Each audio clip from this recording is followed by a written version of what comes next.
उम्मीदवार के अभी हमने नॉमिनेशन किया है। हम आपके माध्यम से सीमांचल के लोगों से बिलखुसूस कहेंगे कि आप मेरे लिए दुआएं कीजिए। बिहार और पूरे मुल्क में फैले हुए और बिहार मुल्क से बाहर भी जो लोग अपने वतन से रिश्ता रखने वाले हैं उनसे दुआ की गुजारिश करते हैं। किशनगंज पार्लियामानी हल्का के तमाम तर लोगों से हम वोट की दरख्वास्त करते हैं। हमारी लड़ाई सीमांचल के पिछड़ेपन की है, हमारी लड़ाई किशनगंज को तरक्की देने की है, हमारी लड़ाई बिहार के मजलूम को आवाज़ देने की है, हमारी लड़ाई महरूम तबकात में जो मुस्लिम कम्युनिटी है उसकी अपनी क़यादत खड़ी करने की है। इसके लिए हम लगातार कोशिश कर रहे हैं। हम उम्मीद कर रहे हैं कि अब की बार किशनगंज की आवाम हमें पार्लियामेंट में जाने की इजाज़त देगी। सर, किन मुद्दों पर आप चुनाव लड़ने जा रहे हैं? क्या-क्या मेरे मुद्दे साफ हैं। आज़ादी के बाद से लेकर इस वक्त तक तमाम तर दिल्ली और पटने के लोगों ने इस इलाके से वोट भी लिया है और टैक्स की शक्ल में नोट भी लिया है, लेकिन हमारे वोट से इसने सरकारें बनाई हैं और हमारे टैक्स के पैसे से इन लोगों ने दिल्ली और पटने को संवारा है। और सीमांचल आज भी गरीब रह गया है। जाति आधारित गणना की रिपोर्ट ये कहती है कि पूरे बिहार में सबसे ज़्यादा गरीब अगर कोई इलाका है तो वो सीमांचल का इलाका है, और उसमें भी पूरे बिहार में सबसे ज़्यादा अगर बुरी हालत है तो मुसलमानों की है।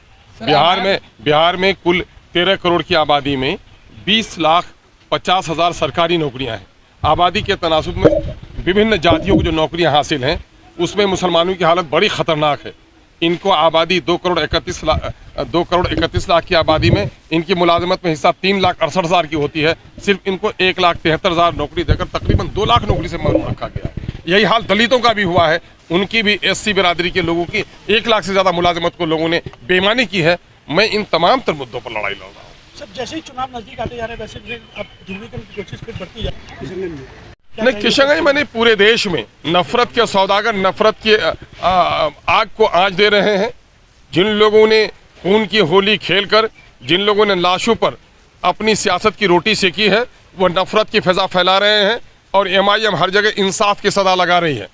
कुछ लोग मोहब्बत की दुकान खोले हुए हैं, लेकिन बगैर इंसाफ कायम किए हुए, न्याय को स्थापित किए बगैर न अमन कायम हो सकता है, न मोहब्बत की फिजा कायम हो सकती है।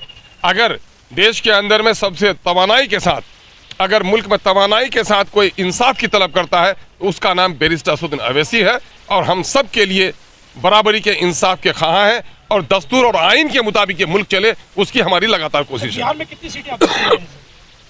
हमने ऐलान तो किया है तकरीबन 13 सीटों के लिए, नहीं उसमें डबल हो गया है, कुछ 13 सीटों के लिए हम लोगों ने ऐलान किया है।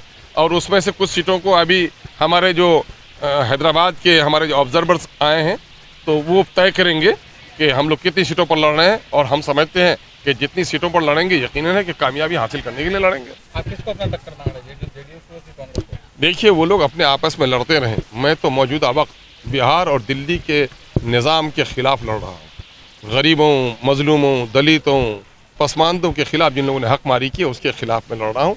और मुझे जो एतमाद है इस वक्त, जो पूरी फ़िज़ा छन के आ रही है, नौजवानों के जोश और जज्बे हैं, बुज़ुर्गों की दुआएं हैं, माओं और बहनों का जो एतमाद है, मैं समझता हूँ कि अब की बार मेरी जीत इंशाअल्लाहुल अज़ीज़ यकीनी होनी चाहिए।